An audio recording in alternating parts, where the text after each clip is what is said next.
ભક્તિનો શિવ સાથે સંગમ કરાવતા પવિત્ર શ્રાવણ માસનો ગત સોમવારથી પ્રારંભ થતા શિવ ભક્તોમાં શ્રદ્ધાળુઓ ઓતપ્રોત બની શિવ ભક્તિમાં લીન બની શ્રાવણની શ્રદ્ધા અને આસ્થાભેર ઉજવણી કરવામાં આવી છે।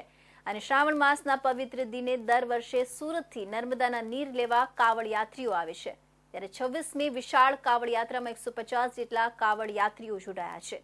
ભરૂચથી નર્મદાના નદીમાં સ્નાન કરી જળ લઈ શિવ ભક્તિ ભક્ત મંડળ રવાના થયો હતો અને શ્રી બજ્ર રામેશ્વર મંદિર ખરવરનગર ઉધના સુરત ખાતે પહોંચી શિવજીને અભિષેક કરશે। આ કાવડ યાત્રા શનિવારના રોજ મોડી રાત્રે ઓલપાડના વડોલી વાંકે અને ત્યારબાદ તાલુકાના ટકારમાં નજીક આવેલી શાળામાં રાત્રિ રોકાણ કરી વહેલી સવારે શિવજીની આરતી કરી કાવડ યાત્રીઓ સુરત તરફ પગપાળા રવાના થયા હતા।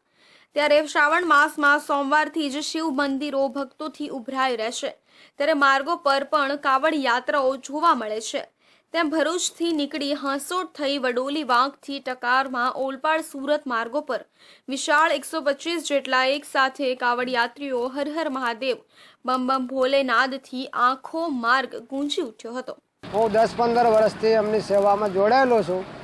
શિવ ભક્ત મંડળ સુરત ઉધના ખરવરનગર એ લોકો સાથે જોડાયેલો છું। એ લોકો ભરૂચ નર્મદા મૈયામાંથી જલ લઈને સજોડ છે, આસોડ છે, રાયમા છે, પછી હું વડોલી વાંકમાં એમની સેવા આપું છું। જે મારથી બને ફૂલની પાખડી सेवा હું 10-15 વર્ષથી सेवा આપું। हम लोग नर्मदा मैया का जल भोलेनाथ बाबा को ब्रज रामेश्वर मंदिर उधना में चढ़ाते हैं। हर वर्ष ये हमारा मंडल का 26वां आयोजन है और ये जगह जगह पर हमको सेवाएं दी जाती है। जैसे कैलाश जी अग्रवाल यहाँ पे टकार में है, राय में है, अपना काका बाबा हॉस्पिटल है आशोक के अंदर, वहाँ पे भी अच्छी सुविधा है। ये आपके कितना साल से सेवा? हमारी ये 26 साल से शिव भक्त मंडल कावड़ संघ की यात्रा 26 साल से चल रही है। कितने लोग जुड़े हैं इसमें करीबन 200-250 का संघ रहता है, जिसमें 150 समथिंग कावड़ रहती है। बाकी हमारे कार्यकर्ता है, सेवा मंडली है।